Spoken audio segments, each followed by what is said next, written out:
Yo, man. Welcome back to another episode of For the Love of the Game. We got playoff basketball, man. We got Sunday recaps coming for y'all today.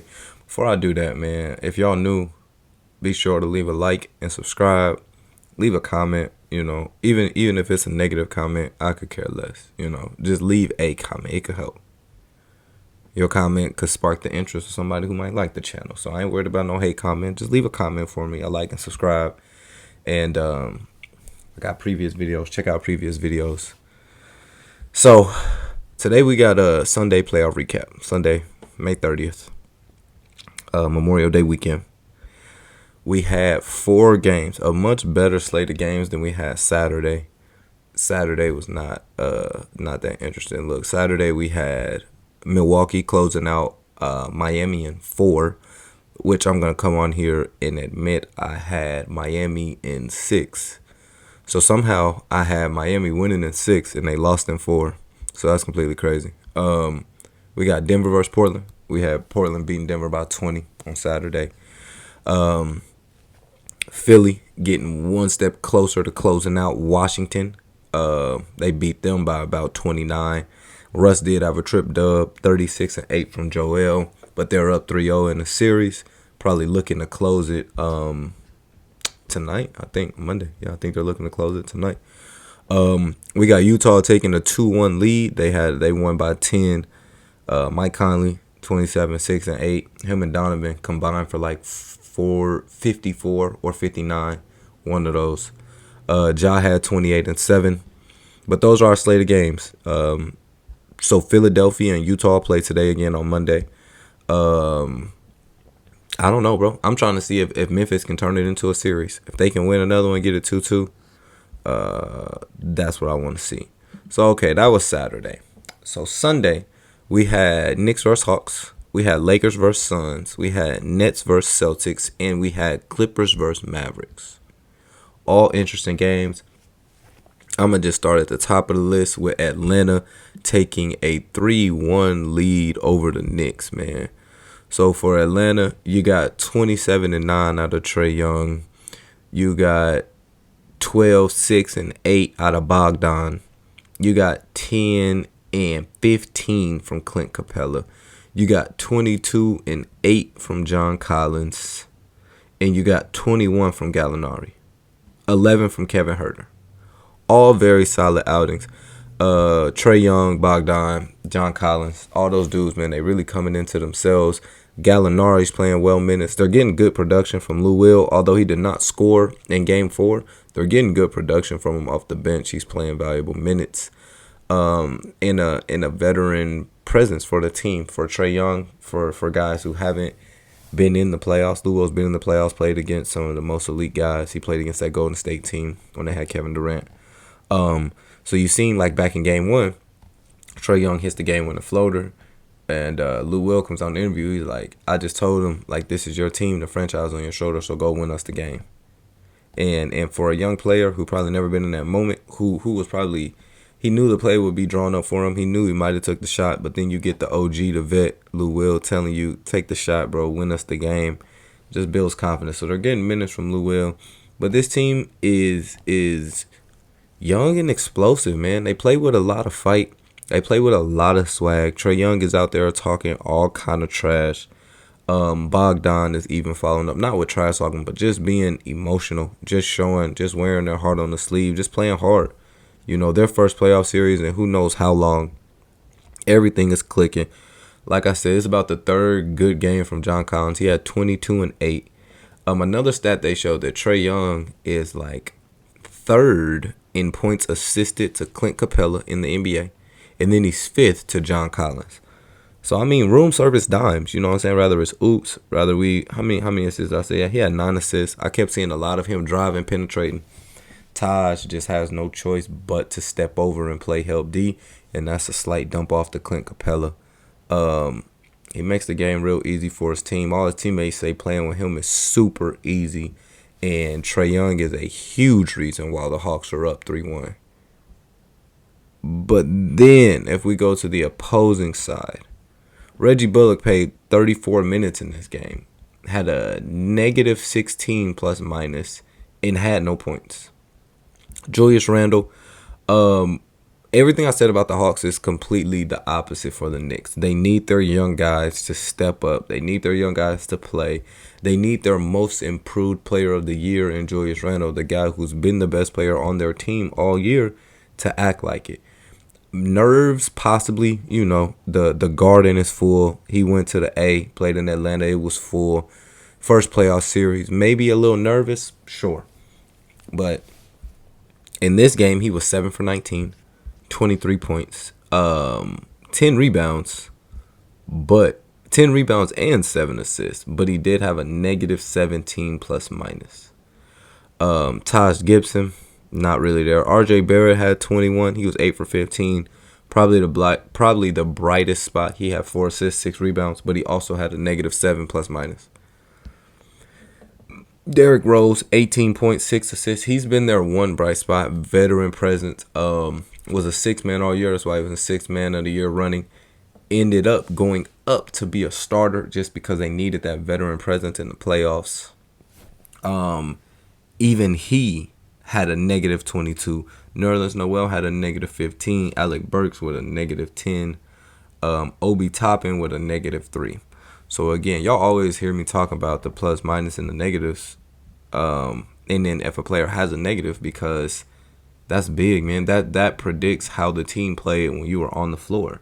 So 1, 2, 3, 4, 5, 6, 7, 8, 9 out of the 11 people who played had a negative plus minus for the New York Knicks. 9 out of the 11 plus minus. Now, whether that's nerves, rather that's youth, rather that's the age showing, rather that's something. 9 guys who touched the floor out of 11 cannot have a negative plus minus in a game where you're looking to tie the series up 2-2. Points wise, the 23 is a good number for Randle. 10 rebounds, 7 assists, but the 7 for 19 is where you want that to be better. If your star player is taking 19 shots and he has 23 points, shooting 37% from the field in a game where you're looking to tie, you could use a little more. Derrick Rose, like I said, he's been the only bright spot for them really this series. Derrick Rose even had 18 on 15 shots. So, like I said, everything I said for the Hawks, man, is completely different for the Knicks. The Knicks are young. They need their shots to fall. They're down 3-1. I had Atlanta winning at 7. It might be done earlier. We move on, man. We got Suns versus Lakers. Probably the most watched or anticipated series, I would say. Suns pulled it out 192, able to tie it up at 2-2. When we look here, of course, we look at Chris Paul. 15 shots. He played 31 minutes. He had 18 to 9. He's been limited the whole series due to that shoulder injury. He was in single digits every game of the series. This is his first game right here in Game 4 where he was not in single digits. But you look at the Suns scoring, it goes 11 from Mikal Bridges, 17 from Jay Crowder, 14 from DeAndre Ayton, 17 from D-Book, 18 from CP3, 13 from Cameron Payne, and we'll stop there. The rest are 5, 5, and 6 from Cameron Payne, Torrey Craig, Frank Kaminsky. But those first 6 guys, I mean, that's pretty balanced, bro. 11, 17, 14, 17, 18, and 13 from your main guys. That's pretty balanced, all while having a positive plus minus. I would also be foolish to sit here and say that the Suns did what they needed to do on Sunday, meaning this game was close. It might have been a backup 12, things like that. So Phoenix took care of what they're supposed to do. When they lose a star in Anthony Davis, you understand you're going to have a more aggressive Bron. You understand everyone around them is going to have to step up more. So they came out and still won the game. This would have been a terrible game for the Phoenix Suns to lose if they were down 2-1, AD goes out, and LA finds a way to finish it off and go up 3-1. So that's why I say championship teams, they do what they're supposed to do.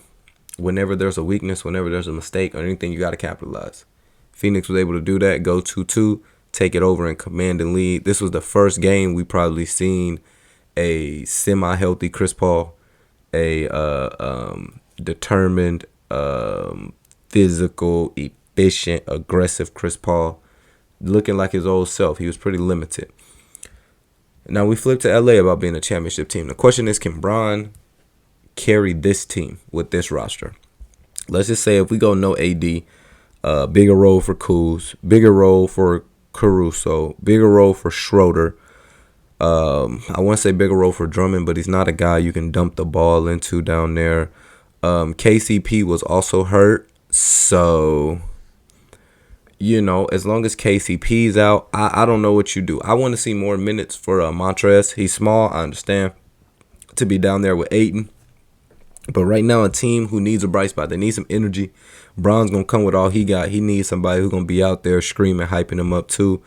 Getting some dunks, getting some blocks. I think that's Trez. And Trez has the mindset that even though he's small, he would not mind taking on a bigger defender in DeAndre Ayton. Probably get a little chippy down there. So I don't know. It's 2-2. I still got LA in 6, I said. So that's with or without KD. I'm rolling. Now we got Brooklyn versus Boston, man. In a game where we fresh off a 50 piece from Jason Tatum. He comes back this game, gives him 40 on 10 of 22. Not the best game, but it's not terrible, especially when you factor in no Robert Williams, no Kemba Walker, no Jaylen Brown. Of course, he's done for the year. So you factor in all those, man, and you see that after KD, the next guy was Evan Fournier, who was 5 for 15. Evan Fournier, who also had a negative 24 plus minus, was the next scorer after Jason Tatum. 40 points, 16 points, huge difference. Big drop in your first guy to your second guy. So I'm not even going to get too much on Boston. I had them getting swept. Shout out JT and his greatness for giving a 50 ball yesterday. I mean, not yesterday, a couple days ago. And really saying, like, hey, we might not win it, but we're not going to go down without a fight. I'm still one of the hardest players to guard one-on-one, even if you put Kevin Durant on me to try to get size. There's clips of Jason Tatum pretty much having his way with KD on a couple possessions, So shout out the young GOAT and Tatum. That's the only thing we really need to touch on. I'll touch on Marcus Smart game only because he has 16, 6, and 9. Solid, but they need another guy. Rather it was Kemba. And it sucks because I'm not saying they would have done it, but they had a real chance of making it a series. They had a real chance of going 2-2, right? Because they got one. I'm not even with Robert Williams and with Kemba. I'm not saying they would have won, but they had the chance to tie it. You had a chance. You lose two guys who play pivotal minutes. And then you flip to Brooklyn. The big three combined for 104 points. James Harden, crazy. He had 23 points and 18 assists off 12 shots. He was 8 for 12. Took the least amount of shots. Kyrie, 11 for 24. KD, 14 for 20. Kyrie had 39 and 11 rebounds. Wow. Kevin Durant had 42. And 5 assists, 4 rebounds kind of game, 2 blocks. You look, and then what else do we have? You got 14 from Bruce Brown. And that's really it, bro. You got 14 from Joe Harris. But the big three able to combine for 104 points, man. This is why I said this big three is better than Golden State's big three. Simply because with Golden State, I feel like with Steph, you could rough him up, get him off his game a little bit. He could be off. He's still Steph Curry's an underrated finisher. But if you rough him up, play physical with him, you could get him off his game. Clay, if you really wanted to, which I know it's not this easy, I'm just saying, if you really wanted to face guard somebody, have somebody stick with him the whole possession, the whole game, you could take out a big part of his game. You cannot do any of those things I just said with Brooklyn. Rather, you want to play physical on Kyrie. He lives through the contact. He finishes at the rim. He's one of the greatest to ever do that. And then that ball, he has it on the string. So while you're trying to be physical, you may be overly aggressive in reacting to some of the jabs and attacks to the basket, where those lead to easy pullbacks, stop on the dimes, combos. You always got to have an answer. You always got to have a counter. So if you hit a combo, he's there. You got to counter to counter. All that happens when you play aggressive defense. Can't do that on Kyrie Irving. You can't sit there and face guard James Harden because it's just impossible. James Harden is a big guy who can go to the rim, who can shoot the ball, and who can play make at an extremely high level. Charles Barkley said he's the best one-on-one player he's ever seen. That might be a whole video in itself. I'm not even gonna get on that here. But is he in the running? For sure. Is he the best one-on-one player ever, James Harden? No. Not even a question. He did help contribute to the 104 points that the big three had, and probably a little more considering he had 18 assists. If you want to talk about all the points that he was responsible for, his points plus the 18 assists, what a game from them. They're one game, just like Philly is, they're one game away from closing out that series and being able to rest. You always want to win the first series in the least amount of games possible. So both those teams, not both those teams, like a team like Utah, a team like Brooklyn, you don't want them to get a game. You want to win it in 4, so that way you already have a head start on the second round. You're able to rest. You're able to watch basketball. And really, yeah, to be able to rest, man. You don't want to have these 6-7 game series in the first round because you're exerting so much energy when if the main goal is the championship, you still have 3 more rounds. So Brooklyn on the verge of them. Last game of the night, man, we got Clippers versus Dallas. Everybody thought it was crazy. I got Clippers in 7. They was down 0-2. So we got something to talk about, man. At the same time, I want to start off right now by saying shout out T. Lou for making adjustments, man. Zubac is no longer playing the minutes that he was because so much of today's basketball is just pick and roll and finding a matchup you like, having that guy set the pick so that way the NBA, they don't fight through anymore. If you hit a guy with the screen, he will switch. They're not going to fight through. So it's about finding a defender who you think you have a favorable matchup with, bringing them up there or getting the pick, and then from then on, it's about you're either blowing by him scoring, you're blowing by him passing it to one of your guys. It's from when you get the switch from the pick and roll, it is now about making the basketball play.